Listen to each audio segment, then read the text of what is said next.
Posso botar aqui?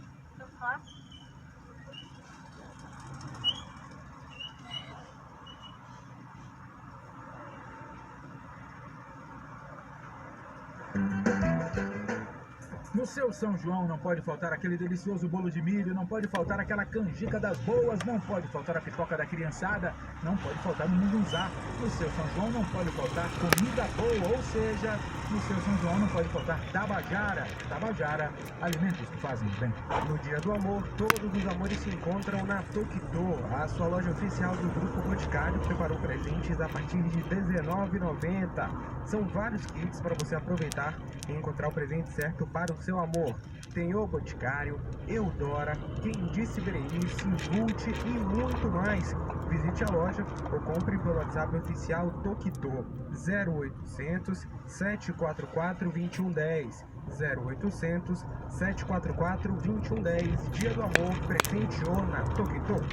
Acesse rededigitalfm.com.br/Transbrasil Feira FM, seu novo portal de notícias da Transbrasil 99.5 FM Feira de Santana.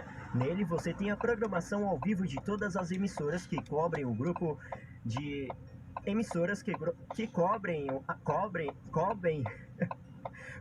a maior parte do estado da Bahia e Sergipe. No rededigitalfm.com.br/Transbrasil Feira FM você tem as principais notícias do dia, podcasts e promoções. Para você ficar por dentro de todas as informações de Feira de Santana e região, acesse rededigitalfm.com.br/Transbrasil Feira FM. Registrar aqui a audiência do queridíssimo amigo, professor, escritor, produtor cultural Daniel Pinto. Um grande abraço, Daniel. Obrigado pela sua audiência. Está sempre acompanhando a gente aqui no Transnotícias. Aproveito também para registrar a audiência de minha querida amiga Iane, que está morando na cidade de Simões Filho. Não falava com Iane há uns 30 anos. E ela ontem me enviou uma mensagem, conhece o Daniel falou do programa e hoje ela está acompanhando o programa. Que legal. Que maravilha. Que legal. Espalhe a palavra do Transnotícias por aí você também. Faça como o professor Daniel Pinto. Muito obrigada, Iane e Daniel, pela audiência. Johnny? Olha, Pondé, pessoas com febre e ao menos mais 2 sintomas compatíveis com dengue, exemplo de dor de cabeça, dor no corpo ou nas articulações, são consideradas suspeitas para a dengue.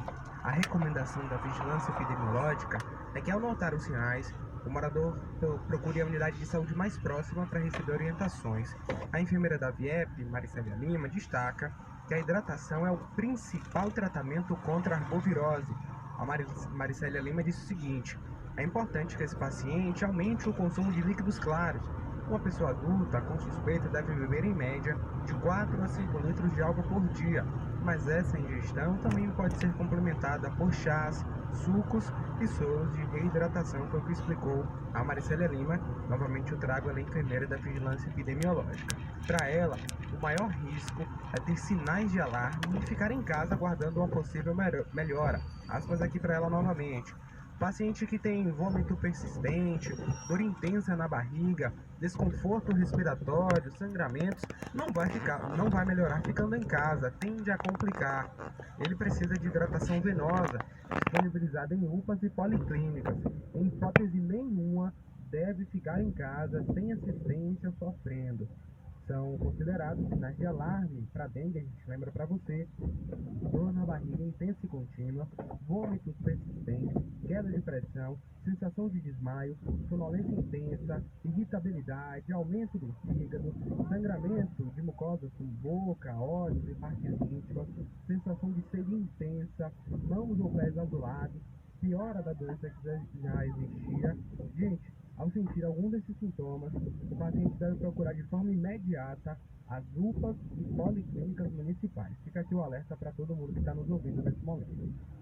Valeu, Johnny. 6 horas 13 minutos em Feira de Santana. 6h13.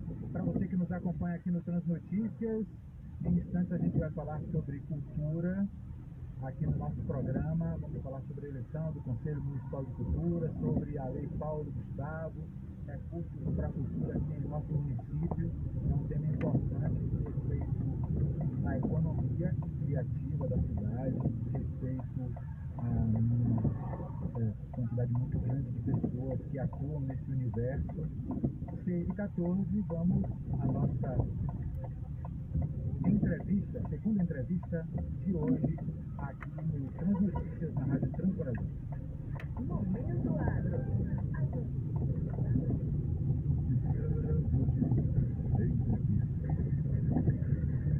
Bom, como eu estava falando, o assunto agora é cultura.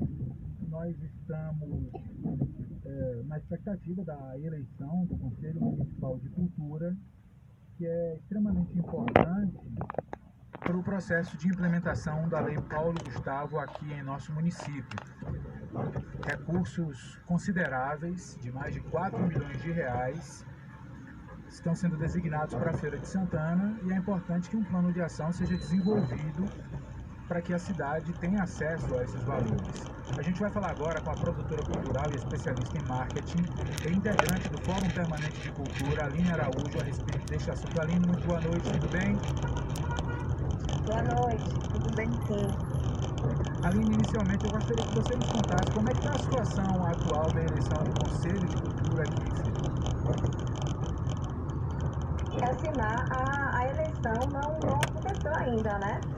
A gente está com atraso no cronograma, que tivemos uma reunião dia 12 de maio para tratar justamente desse assunto e saímos com as datas todas amarradas. E a publicação desse resultado deveria sair dia 2 de junho e teve esse atraso. A CECEL atrasou no período da publicação preliminar, teve problemas com esse resultado de habilitados e inabilitados, e depois publicou um novo diário. Eles publicaram uma nova informação com novas datas, e que também não seguiu essa data. Nesse segundo cronograma, o resultado final teria que sair hoje, dia 6/6, já com os nomes das pessoas eleitas para ocupar essas cadeiras do Conselho. E a gente não teve esse resultado ainda e nem tem um retorno sobre isso. Quando é que vai acontecer, qual é a nova data. Na verdade, de forma informal, eles informaram que a eleição seria hoje, amanhã e dia 8. Só que também não aconteceu e nem publicaram mais nada. Aline, qual é a importância do Conselho de Cultura para a implementação da Lei Paulo Gustavo aqui em Feira?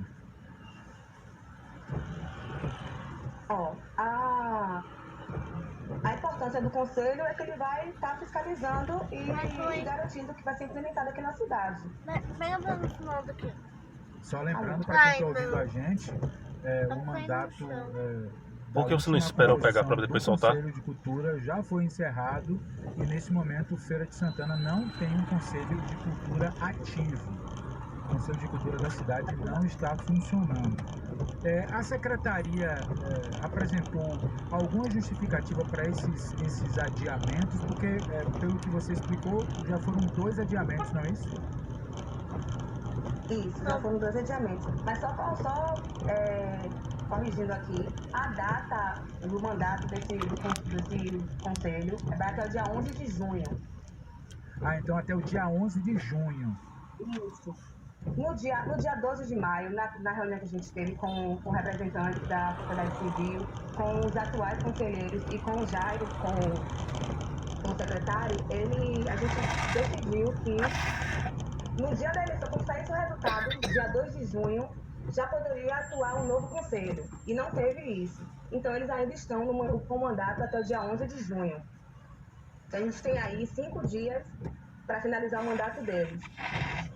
Bom, considerando que hoje é dia 6 e que temos um feriado no meio da semana, na próxima quinta-feira, dia 8, o que não impediria, porque a votação aconteceria online. O tempo é muito curto, né? Muito curto.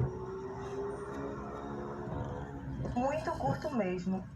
E aí, a justificativa a gente acabou mobilizando o setor cultural, acabou mobilizando muita gente para participar dessas inscrições para votação e para se candidatar para ocupar os cargos, as cadeiras. E foram mais de 200 inscrições. Uma das justificativas foram essas, que foram muitas pessoas que eles estavam tentando organizar para ver essas pessoas que eram habilitadas e inabilitadas para poder participar desse processo. Mas mesmo assim não justifica, porque em 2020 a gente teve eleições também. Então, assim, a ideia era aperfeiçoar, não ter novos problemas com esse processo. Sem dúvida. Agora, Aline, tem um prazo para que o plano de ação para o município receber os recursos da Lei Paulo Gustavo seja instituído? O plano de ação ele tem que estar pronto até quando? Os estados e os municípios eles têm até o dia 12 de julho para estar apresentando esse plano de ação. Então, a gente já tem aí um mês e pouquinho. A gente até então, quando foi batido o martelo sobre os prazos, na primeira reunião, a gente tinha 2 meses. Agora a gente já tem um mês e pouquinho, e está correndo. Ou seja, considerando, aí eu vou chamar a atenção de novo para um ponto. A gente está no mês de junho, o mês de festejos juninos, o mês com feriado, enfim, o conselho tem que ser eleito, tomar posse, se debruçar sobre esse trabalho, que não é um trabalho simples, estabelecer um plano de ação para que a Feira de Santana possa ter acesso aos recursos para viabilizar a forma como esses recursos vão ser aplicados na cidade. Quer dizer, tem muita coisa para ser feita num prazo tão curto. Exatamente, pensar nos editais, tem muito processo aí nesse pouco tempo. Só para a gente fechar, eu gostaria que você falasse um pouco sobre como é que o Fórum está participando desse processo. O Fórum, a gente está mobilizando o setor de forma intensa. Temos grupos de articulação, grupos de comunicação, e eu digo até que a gente acaba fazendo um trabalho que deveria ser da CEPEL, de comunicar. A CEPEL não tem um meio de comunicação, um canal de comunicação direto que traga essas informações. Tanto que muitas pessoas do grupo perguntam e questionam para a gente sobre informações que deveriam partir da CEPEL. Então a gente está bem ativo nesse processo e é isso. E até deixar aqui esse questionamento para a CEPEL criar um canal mais ativo de comunicação com o setor cultural. E até uma publicação feita no site tinha datas erradas. Que nem isso eles tiveram cuidado de observar. Então, assim, o Fórum está bem ativo nesse processo. Por exemplo, no Instagram da Secretaria de Cultura do município, a última postagem, o Instagram @cecelfsa, ela foi feita em 2016, 2 de julho de 2016. É uma postagem anunciando o show de Vitor e Léo em Humildes, no dia 2 de julho, que é uma ferramenta extremamente importante. Tem uma outra variável que está relacionada ao comportamento das pessoas. As pessoas estão usando mais o crédito hoje, se endividando no cartão de crédito, por exemplo, nos carnês de loja, porque elas querem ter um benefício adicional ao consumir um produto e serviço. Qual vantagem que ela quer ter? É um cashback, é um programa de pontos, é fazer parte ter uma carteira digital. Então, essa vantagem adicional que um serviço financeiro oferece hoje ao consumidor também leva o consumidor a concentrar os seus gastos no cartão de crédito. E isso, por exemplo, se reflete no maior endividamento, né? A gente sabe que o cartão de crédito é hoje o principal tipo de dívida da grande maioria das famílias no Brasil. 87% dos endividados possuem dívidas no cartão de crédito atualmente. Quando a gente olha os dados do Banco Central, a gente vê que as concessões de crédito novo, né, os desembolsos novos que as bandeiras de cartão, instituições financeiras estão fazendo, 84% é no cartão de crédito. Então 84% de tudo que vem sendo emprestado está sendo emprestado via cartão de crédito.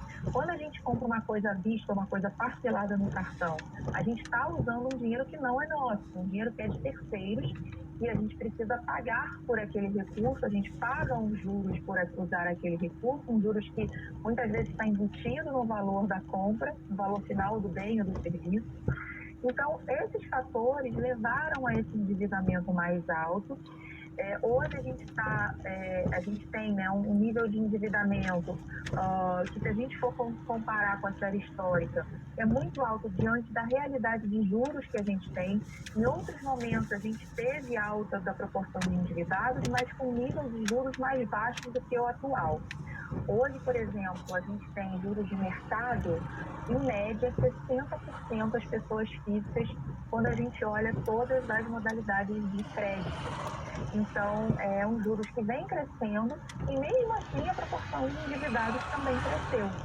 Então, o consumidor tem que estar muito atento, porque, por enquanto, esse juros não vai cair. E não vai cair porque a gente está num cenário de inadimplência também elevado, né? Que é a incapacidade do consumidor de pagar uma dívida que foi contraída no passado. Então, por enquanto, a gente ainda vai conviver com juros altos e isso tem que estar no radar dos consumidores. Pois é, hoje a gente está com a taxa de juros aqui no país em 13,75. É realmente muito alta. A gente já tem um bom estacionado nessa taxa Selic, né? Agora, Isis, a gente consegue perceber quais regiões do país mais inadimplentes, né, figuram nessa pesquisa? Sim, a gente tem, na verdade, em termos de endividamento, né, a gente tem ali os principais estados da região do sul e do sudeste, é onde a gente tem hoje a maior proporção, por exemplo, de famílias com dívidas. No caso da Bahia, né, já que a gente está falando para o público baiano, a Bahia tem 67,7% das famílias endividadas hoje. É até mais baixo, a taxa até mais baixa do que o indicador nacional. E a gente tem outros estados, por exemplo, como Paraná e Rio Grande do Sul, com 93% das famílias endividadas. Quando a gente olha a inadimplência, né, que são as contas em atraso, a gente tem, por exemplo, estados como Rio Grande do Norte, com 50,3% dos consumidores com contas em atraso, então é uma taxa que ressalta os olhos. E quando a gente olha em termos de região, né, a região Nordeste, por exemplo, a gente tem hoje em média, cerca de 32% dos consumidores com algum tipo de conta ou dívida atrasada. Está bem próximo da média nacional, a média nacional foi em 29%. E no norte é onde a gente mais tem, região norte, é onde a gente mais tem pessoas, famílias hoje com algum tipo de conta ou dívida atrasada. Esse percentual chega a 34%. Então, de fato, esse problema da inadimplência, ele é ruim, ele não é bom para ninguém, né? A inadimplência ela não é boa para o consumidor, que pode ter algum problema até psicológico, algum transtorno no trabalho, redução de produtividade, transtornos familiares. Para a economia local, principalmente para a economia do país, porque a gente sabe que o consumo ele é um dos motores do crescimento. Quando você está endividado e inadimplente, você limita a sua capacidade de consumir. E ele também não é bom para a instituição financeira que é credora, que depende de receber o recurso. Então, é muito importante que a gente esteja numa força-tarefa, né? Tanto de conscientização do próprio consumidor, quanto das políticas públicas para a gente enfrentar esse problema que, de fato, hoje tem limitado a capacidade de consumo das pessoas. A gente está num bate-papo sobre inadimplência com a economista da Confederação Nacional do Comércio, Isis Ferreira, para comentar a pesquisa que apontou que a inadimplência no nosso país deve aumentar no próximo semestre, nesse segundo semestre que vem aí. Agora, Isis, uma coisa que ficou perceptível nessa pesquisa, me corrija se a minha interpretação estiver equivocada, é que ter menos dinheiro não quer dizer ser mais endividado, por exemplo. Me parece que a relação de dívida é muito mais com quem tem mais crédito. Isso explicaria a informação que consta na pesquisa de que a classe média vai ser afetada de forma intensa nesse segundo semestre com a inadimplência? De fato, esse maior uso do crédito, né, ele vem, a classe média, né, as faixas de renda média, elas vêm com uma taxa de endividamento que está acelerando mais até do que para baixa renda. Por que a gente tem esse quadro hoje? As pessoas com até 3 salários mínimos de renda, elas estão enfrentando um desafio a mais para conseguir usar crédito, justamente porque as instituições financeiras já estão mais seletivas na concessão de crédito, porque o risco da inadimplência aumentou. A gente vem tendo alta da inadimplência de forma continuada desde o ano passado. A nossa pesquisa vem apontando essa tendência já. E aí, as instituições financeiras começaram a sentir isso, reportar isso nos seus dados, né, nos seus dados financeiros, e com isso elas ficaram mais seletivas na concessão de crédito para baixa renda.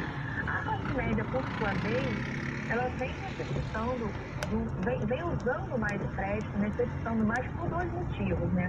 Primeiro, a gente não vê políticas públicas e outras iniciativas até das próprias instituições financeiras voltadas para a classe média, como a gente vê, por exemplo, para a baixa renda.